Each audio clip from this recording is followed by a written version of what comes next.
Nós vamos agora direto para a redação. Lá está a Eliara Sala. Tudo bem, Eliara? Boa tarde para você. Boa tarde, Jordevar. Boa tarde a todos que estão acompanhando o TJ Goiás. Muitas novidades aí pra gente? Sim, a gente vai começar falando sobre leitura, porque tem um colégio que está incentivando desde muito cedo as crianças a terem contato com o livro. E mesmo que elas ainda não estejam alfabetizadas, só esse contato já tem melhorado muito o desenvolvimento delas. Olha só. O Theo ama livros. Ele está sempre antenado e do lado da professora, atento à leitura e, claro, às histórias. Ele conta o que mais chama a atenção nos livros. Muito legal. E a gente tem as coisas, a gente tem projeto, qualquer coisa, e a gente está estudando. O Theo não é o único que gosta de livros por aqui. Essa turminha mantém os olhares atentos à leitura da professora. Todos participam da atividade, que vai muito além de histórias. E é aqui na biblioteca desse colégio, no setor marista, que os sonhos se tornam realidade e que a imaginação das crianças corre solta. Hoje, dia 18 de abril, é o Dia Nacional do Livro Infantil. A data foi escolhida para homenagear o primeiro escritor brasileiro a escrever para as crianças. Nesse dia, em 1882, nascia Monteiro Lobato, considerado o pai da literatura infantil. A gente entende que esse envolvimento com o que com o que diz respeito aos livros amplia repertório, faz com que eles possam criar as próprias hipóteses, façam com que eles de fato leem primeiro o mundo para depois conseguirem fazer de fato a leitura. Segundo a diretora pedagógica do colégio, mesmo em era digital, a proposta da escola é manter viva a prática de leitura, que as crianças e os adolescentes tenham contato com os livros, com a diversidade e principalmente com a riqueza da literatura.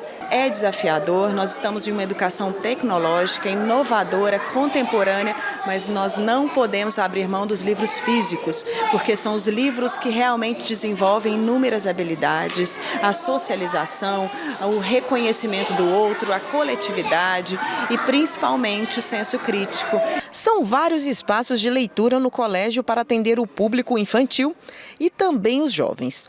Todos os dias, espaços são organizados para essa prática, como esse aqui, onde o colorido ganha destaque. E o motivo, a coordenadora de educação infantil explica. De uma maneira bem envolvente, os espaços são pensados, pedagogicamente organizados, para que eles possam, de fato, ter esse contato prazeroso com a leitura e, assim, aprenderem com alegria e ser, de fato, uma aprendizagem significativa e até orgânica. E se o colorido dos livros e das capas chamam a atenção, o conteúdo e as histórias não ficam atrás. Que o diga Giovana, que aos 5 anos já vem dominando o hábito e a arte da leitura. E quando fala em imaginação, então, a dela vai além das letras. Todos os livros dão o aprendizado, dá todas as criatividades, a gente pode fazer desenho, todas as coisas que o livro é muito colorido e pode divertir as crianças. Tá aí a Giovana mostrando que ter incentivo à leitura não ajuda só a ler melhor, mas também a falar melhor, a se expressar melhor. Achei uma gracinha. Eliara, qual livro você lia quando era criança? Então, eu me lembro que a minha mãe, ela incentivava muito a gente a ler de tudo, porque ela falava que era assim que a gente ia aprender.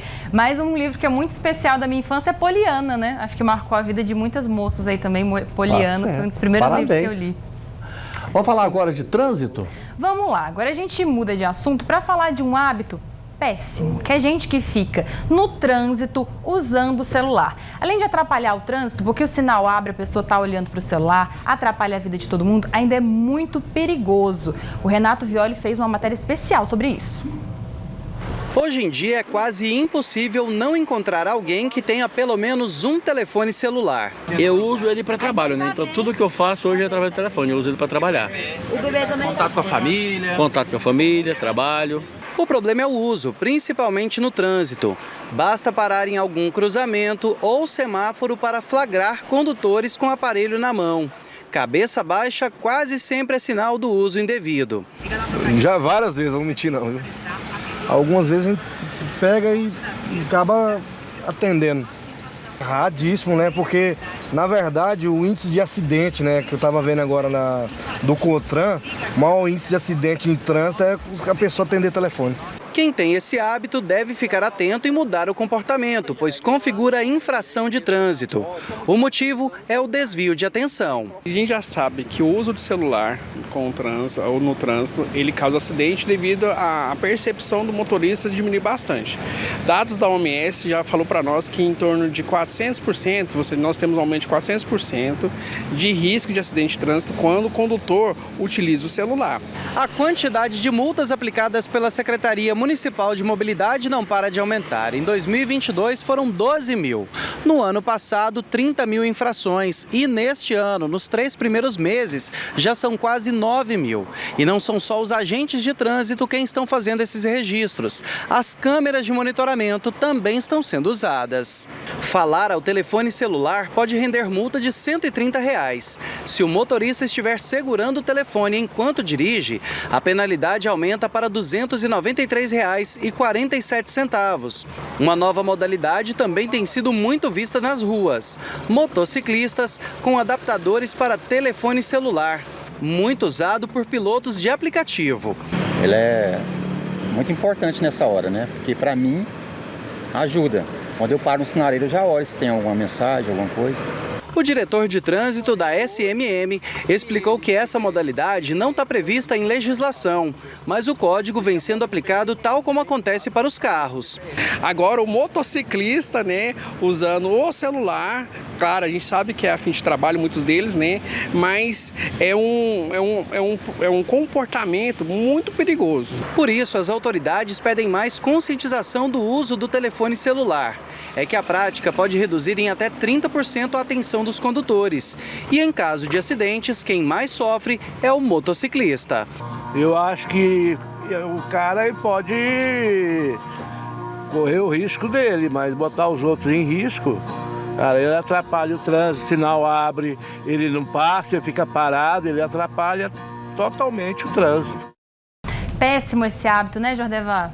Eu já vi motociclista dirigindo e digitando o telefone celular. Gente, coisa mais louca. É muito perigoso. Eu fiquei impressionada com os números, né, que passou. É muito perigoso. Aumenta em 400% o risco de um acidente de trânsito. Então, gente, no trânsito é rapidinho. A gente está lá o tempo todo passando marcha, 3, 5 espelhos para você olhar. Presta atenção no trânsito, depois você responde. Esse sentimento de urgência que a gente tem com o celular, isso não existe. É por conta da internet que a gente acabou desenvolvendo esse sentimento, que não tem urgência para usar o celular. Na hora certa você vai responder e você vai atender. E olha que interessante, está acontecendo aqui no Centro Cultural da UFG uma exposição, uma mostra de cinema indígena. Isso porque amanhã, dia 19, é considerado o Dia do Indígena. E todo mês de abril é voltado para a gente relembrar esses povos, né? Lembrar desses povos e dar atenção também para as suas pautas, para os seus debates.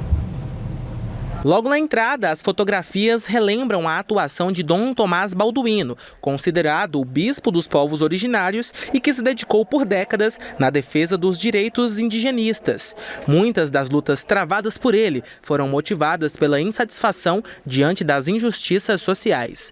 Dom Tomás Balduino é conhecido como o bispo da reforma agrária, o bispo dos povos indígenas. Ele é um dos fundadores do Conselho Indigenista Missionário, ele é um dos fundadores da Comissão Pastoral da Terra, né? A sua trajetória está ligada aos povos sem terra, aos povos indígenas, quilombolas, aos empobrecidos da terra.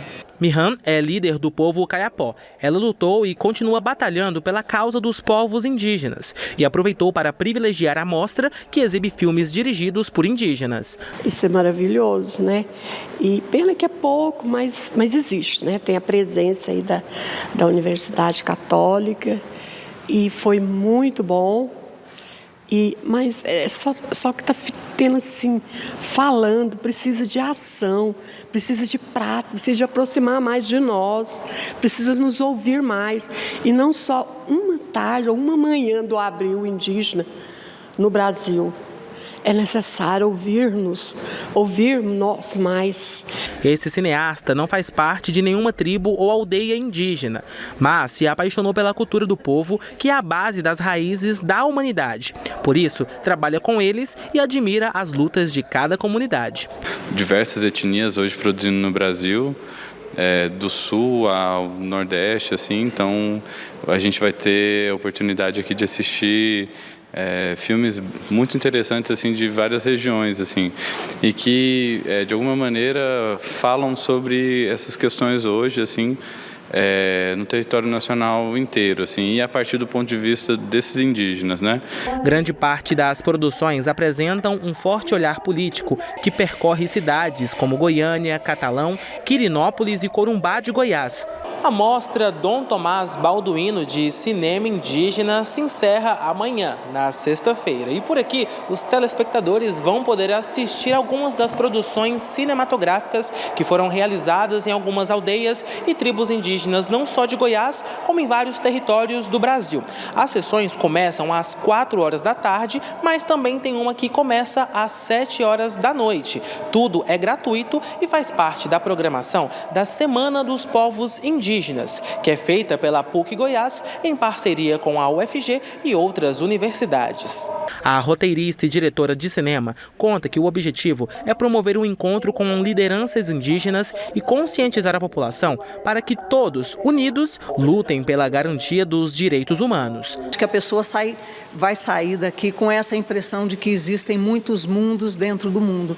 E aí, a partir disso, quem sabe se interessar mais, acompanhar mais, porque uma das coisas que a gente percebe em Goiás, onde parece que não existem povos indígenas, é que quando você começa a se aproximar, você percebe que há uma efervescência dos 3 povos que hoje estão em territórios aqui no estado de Goiás, que é o Tapuia, o Zinancarajá e o Zavacanoeiro.